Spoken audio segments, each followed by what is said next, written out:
if you don't share that opportunity with other people who is outside that small group of people that you talk to. If you want to have more Latinx students in your country, in your school, in your institution, go to where Latinx students are. If you want to have more Latinx high school students applying to your college, go to the schools, to the high schools where Latinx students are studying. If you want to have more Black people, if you want to have more Asian people, go to where they are. Because most of the times, minoritized groups, the students from minoritized groups don't have the chance to go to where you are. So you have to be the one who goes to where they are, because you are helping them a lot. And I say this because before I studied English, I didn't know about the opportunities out there. But then when I got the scholarship to study English, I realized there were so many opportunities. And I said, how is that I didn't know about this before? How is that my classmates at school don't know about this scholarship? And I realized that my purpose was to actually share opportunities with people.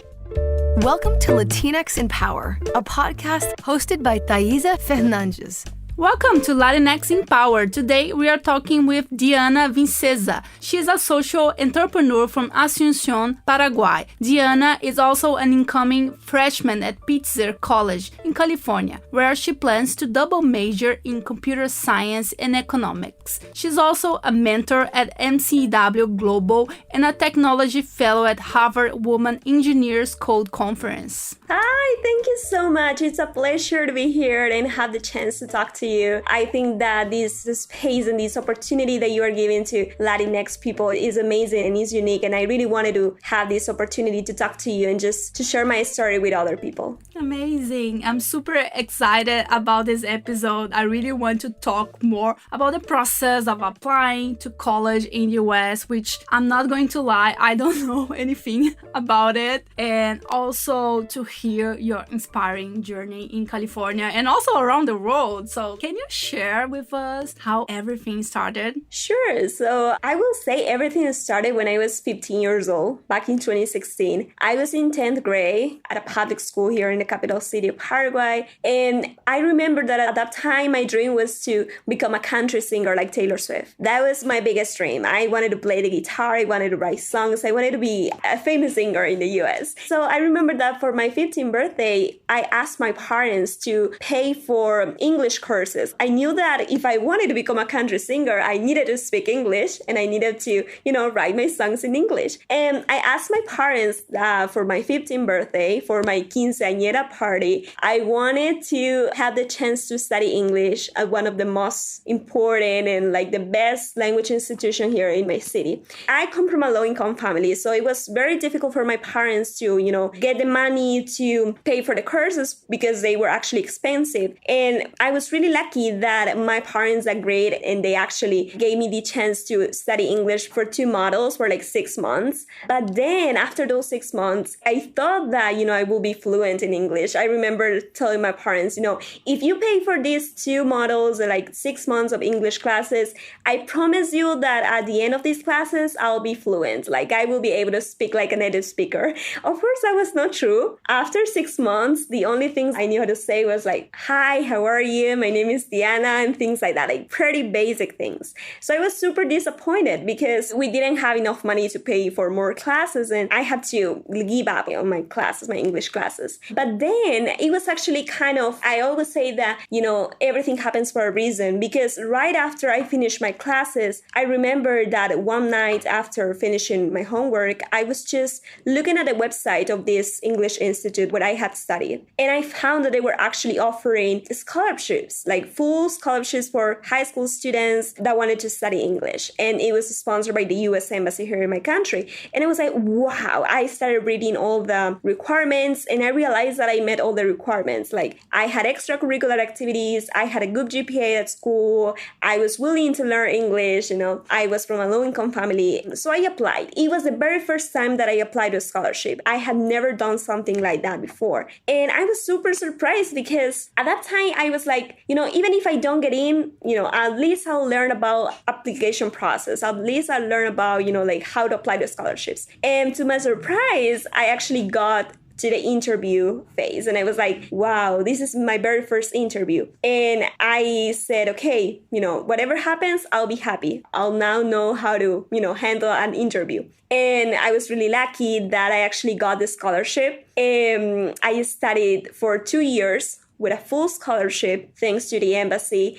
I had also the opportunity to engage in extracurricular activities, to meet native speakers, people from the US who traveled to Paraguay for community projects like volunteerism and things like that. And I also learned about the American culture and the American education system. And I just fell in love about a lot of things that, I didn't have in my country because the education system in my country is, of course, different. And there were so many things that I was very interested in. I was very interested in the opportunities the high school students had in the US, the opportunities to actually, have amazing jobs or amazing positions in the US, or just get to go to big schools like, in the US and have lockers and things like that. And all the things that we see in the movies, I was like, wow, this is amazing. And so when I was studying English, I realized that in order to be able to one day study in the US, I needed to get to know more about the country and about the education system. And I was, again, very lucky that there were so many opportunities offered by the US Embassy. And there was a program called Youth Ambassadors, which is for high school students, 15 to 17 years old, who want to implement a project in their communities and want to travel to the US. I applied for this program. I got in, had the opportunity to visit the US for the very first time when I was 17 years old. I went to San Francisco, I went to Madison, Wisconsin, and Washington, D.C. It was an amazing experience. At that time, of course, my English was not good yet. I was like in my intermediate classes, but having, the experience of staying with a host family, learning the American culture, interacting with people my age, like American students that were my age, that was an amazing experience that completely changed my mind and made me realize that there were so many opportunities out there that unfortunately my country does not offer many opportunities to young people like me. But I realized that I could actually have the opportunity to study in the US. Diana has a nonprofit that supports stray dogs, creating shelters out of recycled materials that has chapters in 7 countries already. Can you share more about your nonprofit? When I came back to my country, I implemented a community project, which was basically to raise awareness about the situation of stray dogs in my city. I realized that a big problem here in my community was the big number of stray dogs and also all the, let's say, garbage that was in my city. I realized that the city hall was not doing that much. And I realized that there were a lot of young people who actually wanted to take action. So I talked to my friends. I told them, these are 2 big problems here in our community. What if we do something about it? So we started this community project called Animal Lab. And we basically build shelters made out of recycled materials such as plastic bottles, milk containers, and we place these shelters in taxi stations, in parks for stray dogs who needed help. So basically, we created awareness with campaigns. We went to public schools, elementary schools, to talk about these 2 big issues, to talk about stray dogs and to talk about how to take care of the environment. And we mainly focus on interacting with young kids, like kids with elementary school students, because we really wanted them to understand that even though they are young, they can also do something for their community. So I feel like that was one of my favorite parts of being able to create this initiative, that I was able to meet kids at elementary schools and just tell them, you can do something in your community. And that was an amazing experience that I am really grateful for. After that, I continue applying to other leadership programs. I have been really lucky to represent my country in leadership programs, entrepreneurship programs in the US and in other Latin American countries. And now I am an undergraduate student at Pitzer College in California.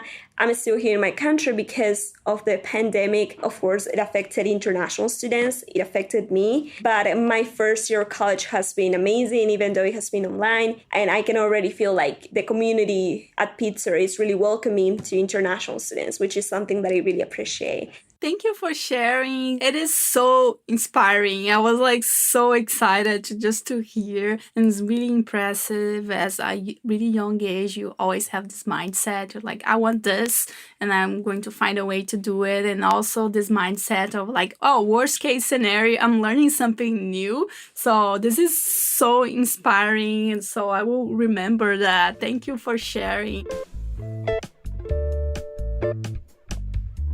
And what does it mean to be a Latina for you? That's a great question, because I feel like I have a big responsibility. Like being part of the Latinx community for me is a great responsibility, because having the opportunity to be a student in another country and to proudly say, I'm an international student, I am Latina, it means a lot to me. It means that I can be the person who motivates other students from my country, students from underprivileged communities like mine, that they can also make their dreams come true. That it doesn't matter where you come from or what the color of your skin is. You can always make your dreams come true. It is going to be hard because of the way world is and because of the many disadvantages that we have as a minoritized group. But you can always make your dreams come true if you work hard and if you are proud of who you are. Because I think that one of the most important things I have learned by interacting and meeting so many other Latino students is that you should be proud of who you are. You should be proud of your community or where you come from, because that's what's going to make you successful. That is exactly what is going to make you successful, if you are proud of who you are and if you are true to yourself and if you are true to your purpose. I will say that for me, like the meaning of being a Latina is, being able to motivate others. I will say that's the meaning for me, like being able to motivate others that everything is possible, that we Latinos, the Latinx community is extremely, extremely amazing. I would say I cannot even describe how amazing Latinos are. I have met amazing professionals. I have met amazing scholars.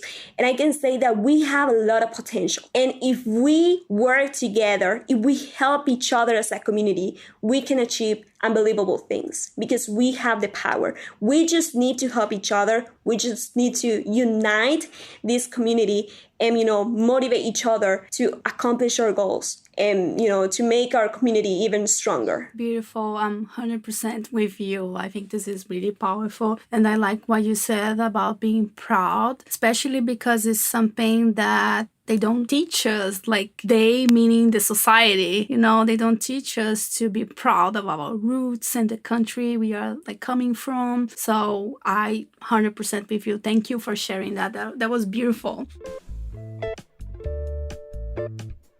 You were elected one of the 33 young adults more influential in the world, according to Global Teen Leader 2019. That is an amazing accomplishment. And I wanted to ask you how this recognition changed or helped your career. It was a great experience. So basically, the Global Teen Leaders Program is organized by the We Are Family Foundation, an American organization in New York. And they select, every single year, they select 33 young leaders from all around the world, people who are working on projects, startups, and many other kinds of initiatives in their countries to, actually do something positive in their communities. And as I mentioned before, back in 2017, I created my initiative, Animal Lab, which was basically to raise awareness about the situation of stray dogs and the importance of taking care of the environment and recycling. Because of my work with this initiative, I was recognized as a global teen leader, the first one from my country. I can say that I was very happy because for the first time,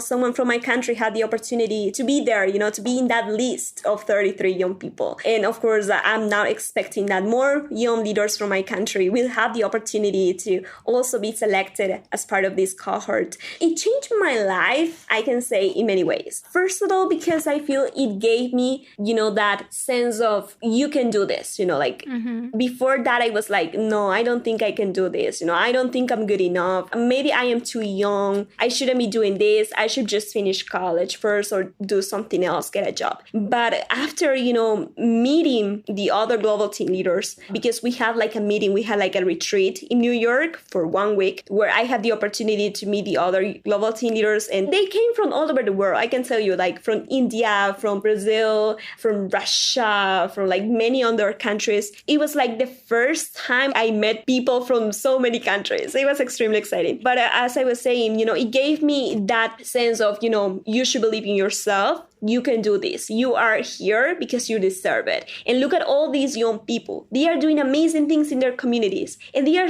even younger than you. Some of them were even younger than me. It means that you can do many things. It means that young people can actually make a change. It means that, not because you are too young or you are considered too young by the society, it doesn't mean that you cannot do something positive in your community. So I will say it changed my mind in that way, but it also changed my life in other ways. Because by just meeting these other young people, like I was able to learn so many things about the world, about so many countries, but also about the initiatives that they were leading. I met people who are now working on really successful startups in Silicon Valley, which is something that, I never thought I would be able to do. I met people who are now leading amazing movements in other countries and also in the US. So I was extremely inspired. And I will say that my network, the network of young leaders, it just helped me in so many ways. Now, for example, if I go to the States, I know I can call a friend and I can tell them, can I stay in your house or can I go and see you? So those kind of things that really, make you feel like you actually are doing something positive and you can achieve many other things. So yeah, it changed my life in many ways, but I will say that, being able to connect with other people who have similar interests, that was one of the most important things and one of the things that I am really, really excited about. Cool. And you were 18 years old when this happened? I just turned 18 at that time. I was like living the dream because I was so inspired by so many people. And I think this is something that coming from a background like mine, underprivileged community, a low-income family, this is something that I would have never thought about before. But I'm really glad that I got that opportunity. Yeah, us too.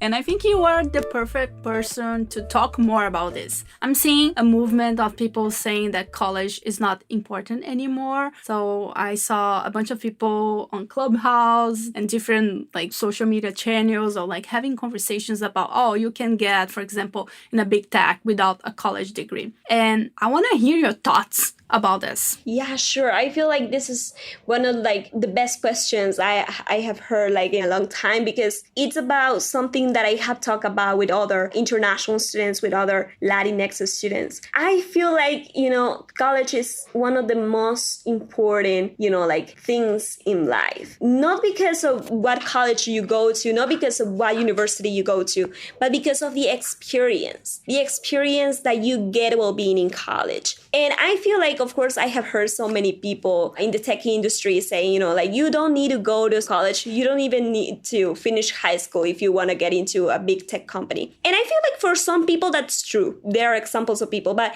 if you notice something, you don't see Latinx people there. You don't see people from minoritized groups. So it's very easy to say, you know what, you can get into this company. You don't need to go to college. If you know that it is way easier for you to actually do that. But when you come from an underprivileged community, when you come from a minoritized group, that's way harder. I can tell you because I am an international student. I have talked to many international students from community college, from liberal arts schools, from big universities, Ivy League schools. And all of them tell me that even though they are going, they are working very, very hard. They have really good GPAs. They are, trying to network with everyone in the industry. It is extremely hard for international students to land an internship, to land an entry-level job with a college degree. Imagine how difficult it is for people who don't go to college. So I will say that people from minoritized groups, for the Latinx community, it does not apply that you don't need to college to land a job. It is really important because of the many things you learn in college. You learn to be independent. You learn so many subjects and so many things that you don't learn in your everyday life. It's also a very important process in life. But I can say that for us, for international students, from people from minoritized groups, it does not apply the popular you don't need to go to college. Because there are examples of people, many students, really talented students with a big potential who cannot get internships even when they are in college. That's even harder if you don't go to college. So I will say it is a really interesting debate, but it depends on who you are, where you come from, and what the opportunities available to you are. Because it is easy for you to say that if you know that you have the context, if you know that you have like more opportunities, if you know that you have more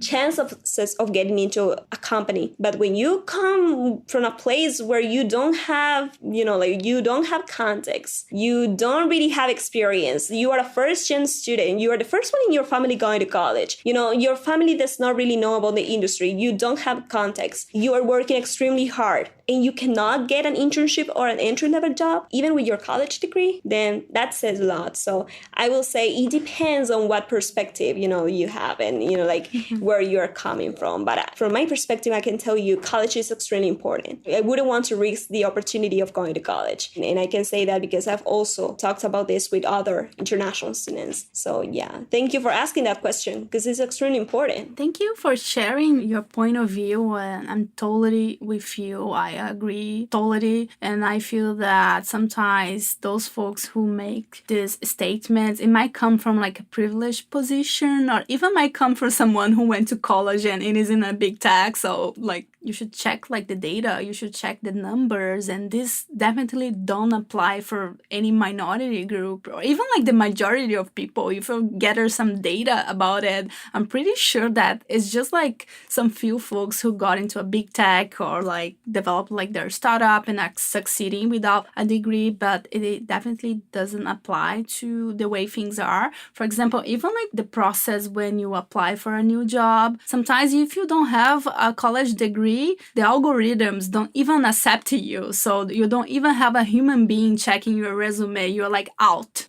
Exactly. And that's actually a big problem. I can tell you not only from, like internships and entry-level jobs, but even for conferences. I can tell you that I have applied and I know international students who had applied to conferences, career fairs. And the first question they ask you is, are you going to need a sponsorship, like visa sponsorship now or in the future? And seriously, you get rejected just by answering that question. So I will say it is very difficult for international students. It is very difficult for minority groups. We just need more representation. But how are we going to get more representation if the doors are not open to every single person the same way? Like especially in the tech industry. Now I am a CS major. I see, like there are so many things to do to ensure that minoritized groups have equal representation. There's so many things to do. And I'm a first year in college. I'm already worried about, if I'm going to be able to get an internship, if I'm going to be able to get a job after college, because it is just, the process is not the same for international students. And we need support. And sometimes not even career officers, like in our schools, can actually help us. Because like the process for international students is different. There are so many things that you have to take into account. So many processes like visa process that you have to go through. And not many employers are willing to actually sponsor you a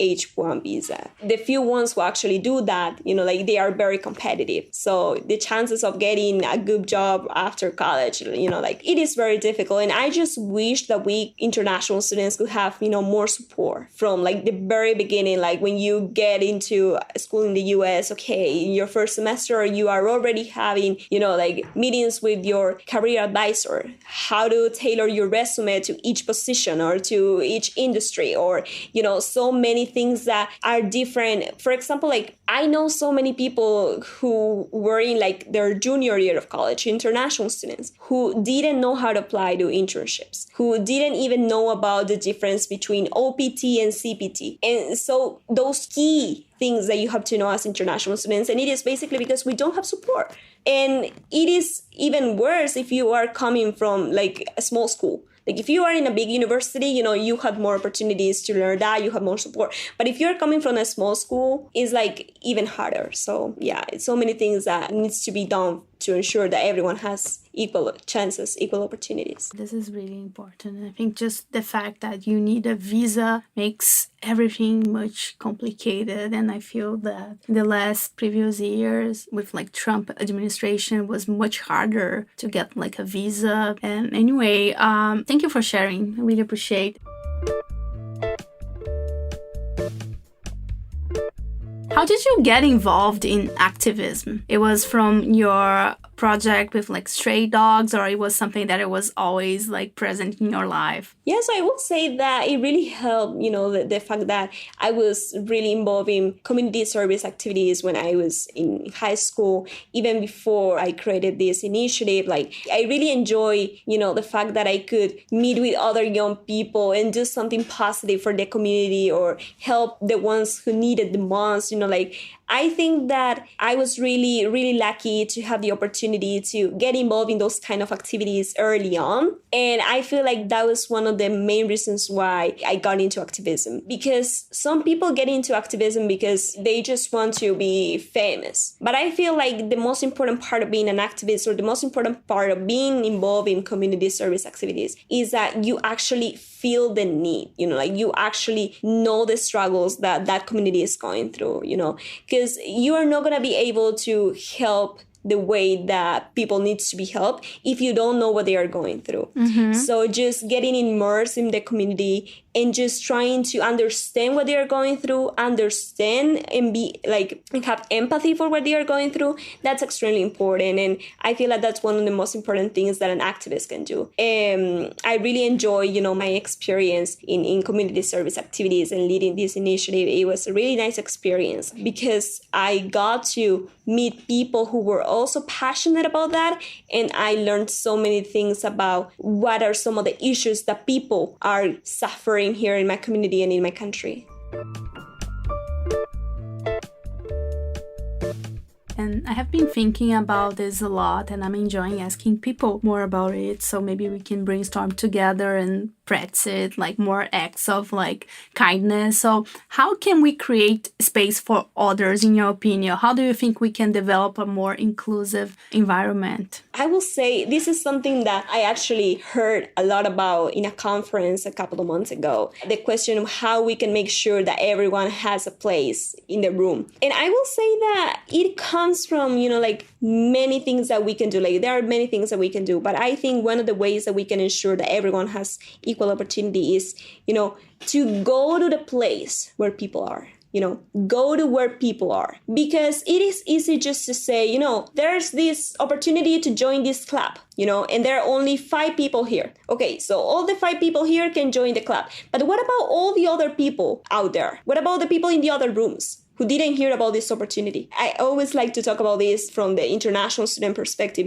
So many times career offices, for example, share opportunities for conferences or internships or scholarships competitions with just one group of people, not with everyone. And I have seen this not only in colleges, but I have also seen this in high school and other places. How do you think that you are going to be able to build a diverse community if you don't share that opportunity with other people who is outside that small group of people that you talk to? If you want to have more Latinx students in your country, in your school, in your institution, go to where Latinx students are. If you want to have more Latinx high school students applying to your college, go to the schools, to the high schools where Latinx students are studying. If you want to have more Black people, if you want to have more Asian people, go to where they are. Because most of the times, minoritized groups, students from minoritized groups don't have the chance to go to where you are. So you have have to be the one who goes to where they are, because you are helping them a lot. And I say this because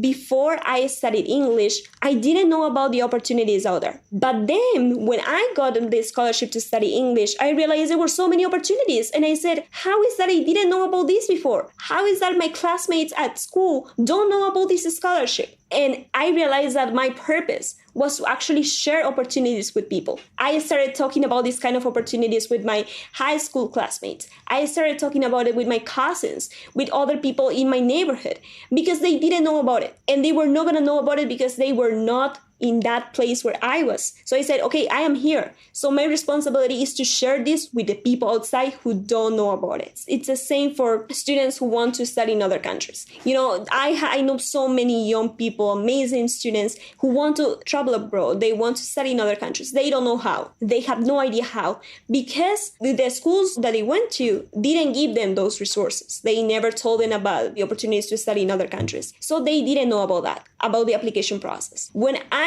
went through the application process and I started sharing my experience with other people, they were like, wow, can you help me with that? How can I do the same? So I started mentoring other students because I felt the responsibility. Okay, if I was lucky enough to get this opportunity, I have the responsibility to share with other people who do not know about it yet. And I'm actually working on a project right now to share opportunities with other students because there are so many brilliant students. If we could just have the attention of all the students around the world or all the students in a specific community and tell them, you know, these are all the things that you can do, we will have so many more applicants to scholarships, many more applicants to internships, jobs, colleges all around the world, because there are people with potential, but there are not many people who know about the opportunities. So you have to go and tell them about these opportunities if you have the chance to do it. And I think that's one of the most effective ways to build a diverse community, to bring all the people outside the room to the room, to tell them about what they can do with the opportunities out there. Amazing. Knowledge is power, for sure.